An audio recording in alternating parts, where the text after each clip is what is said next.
Twitter কিংবা TikTok, আপনি যেখানেই কোনো না কোনো সংবাদ পান, সেই সংবাদটি আসলে সত্য না মিথ্যা সেই যাচাইটা করা সবসময় আপনার আমার পক্ষে হয়ে ওঠে না।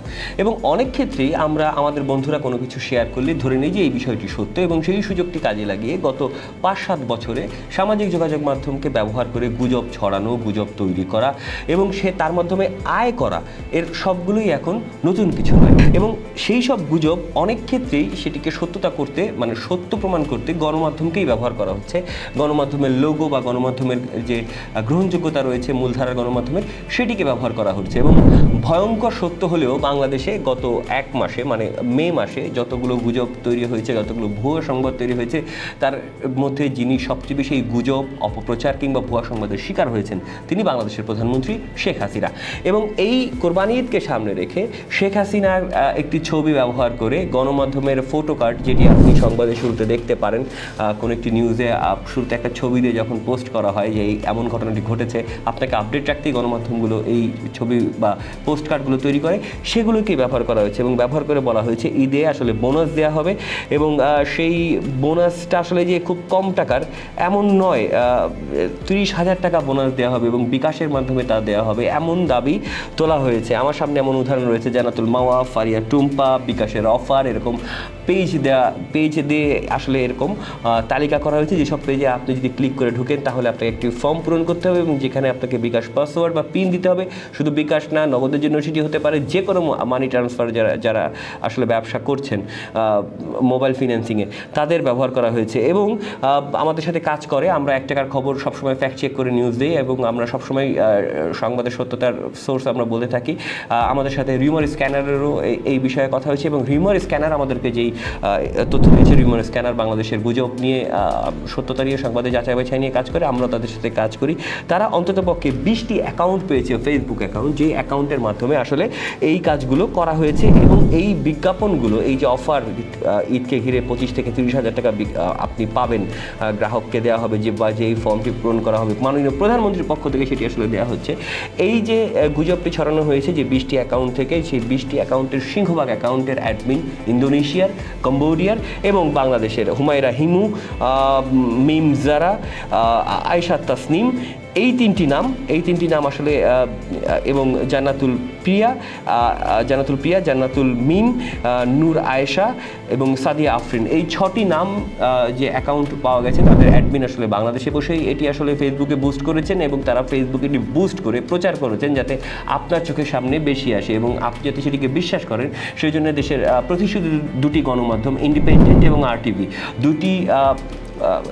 দুটি টেলিভিশনের যে ফেসবুক পেজ, সেখানে যে ফটো কার্ড পোস্ট করা হয়, সেই ফটো কার্ডের মধ্যে RTVতে যেটি লেখা ছিল আজ থেকে চালু হচ্ছে টাকা পে কার্ড, সেই অনুষ্ঠানের ছবিতে আসলে শেখ হাসিনার নিচে লিখে দেওয়া হয়েছে দেশের সবাইকে দিচ্ছি 25,000 টাকা, এভাবে তৈরি করা হয়েছে। মজার ফ্যাক্ট এখানে আসলে আপনার আমার মাথায় যেটি বলা হচ্ছে, আমি বারবারই বলার চেষ্টা করছি যে আসলে এটি আসলে বিজ্ঞাপন দিয়ে প্রচার করা হয়েছে। সুতরাং ফেসবুকে আপনি যারা এই কাজটি করেছেন তারা টাকা দিয়েছেন এবং সেই টাকা ফেসবুক পেয়েছে। এবং ফেসবুক যখন কোনো একটি পোস্ট আপনি করেন, তখন যদি সেটি রাজনৈতিক কোনো ব্যক্তির হয়, যেহেতু প্রধানমন্ত্রীর ছবি ব্যবহার করা হচ্ছে, তিনি রাজনৈতিক ব্যক্তিত্ব, সেটি আসলে গুগল করবার কিছু নয়, ফেসবুকের অ্যালগোরিদমে সেটি থাকা খুব স্বাভাবিক ব্যাপার।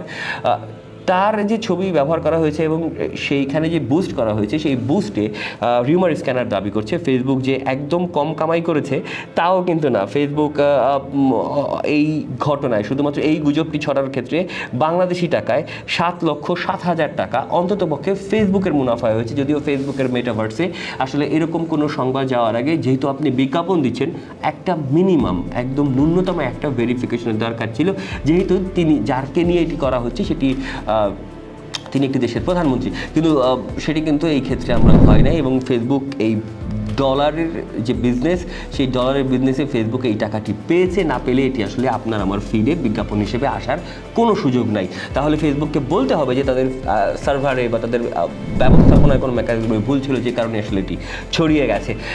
এ তো মাননীয় প্রধানমন্ত্রীর কথা বললাম।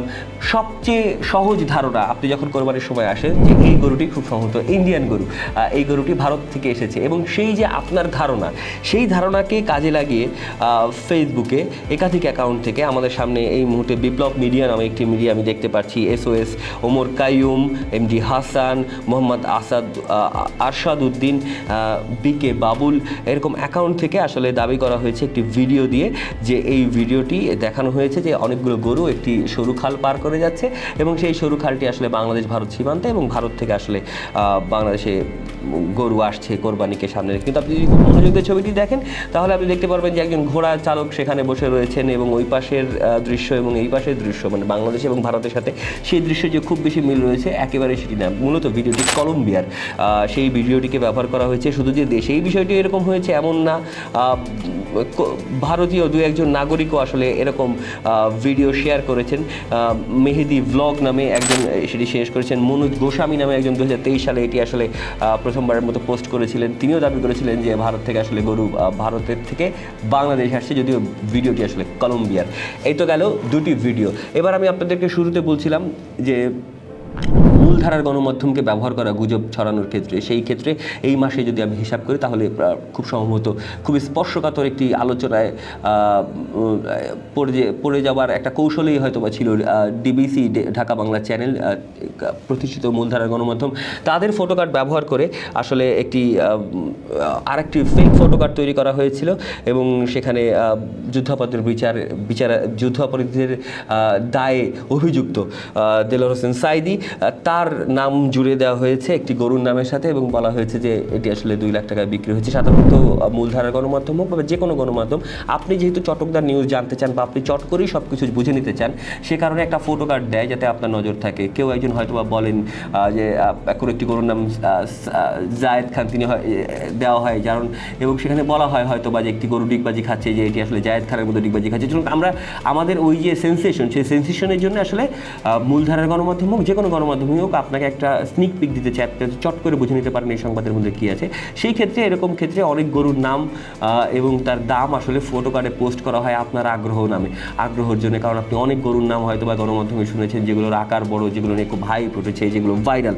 সেই DBC চ্যানেলের কোনো একটি ফটো কার্ডকে ব্যবহার করে আসলে এই সংবাদটি ছড়িয়ে আসলে সেটিকে বিশ্বাসযোগ্য করে, আমি বলছি না যে আসলে কার রাজনৈতিক স্বার্থ বা কোন রাজনৈতিক স্বার্থ, কিন্তু সংবাদকে মিথ্যা করে ভুল করে উপস্থাপনের ঘটনা দেখা হচ্ছে। এবং এই মুহূর্তে যেটি দেখা যাচ্ছে যে গুজবকে আরও বেশি শক্তিশালী করতে মূলধারার গণমাধ্যমের যে স্টিকার বা লোগো সেগুলোকেই ব্যবহার করা হচ্ছে, যাতে আমরা সবাই একটা ধোঁকার মধ্যে পড়ি। তবে আশ্চর্যজনকভাবে সত্যি হলেও যে অনেক সময় ফেসবুক যখন কোনো একটি শব্দ উচ্চারণ, যখন আপনি সহিংসতা উচ্চারণ যদি তাদের কাছে মনে হয়, বা তাদের কাছে যদি বাংলার অ্যালগোরিদম শুনে মনে হয় যে এটি আসলে ভুল সংবাদ, তারা কিন্তু অনেক ক্ষেত্রে অনেক কন্টেন্ট নামিয়ে দেয়, এবং কোনো ক্ষেত্রে সেটি শ্যাডো ব্যান হয়, এক ধরনের ছায়া ধরনের ব্যানের মধ্যে থাকে।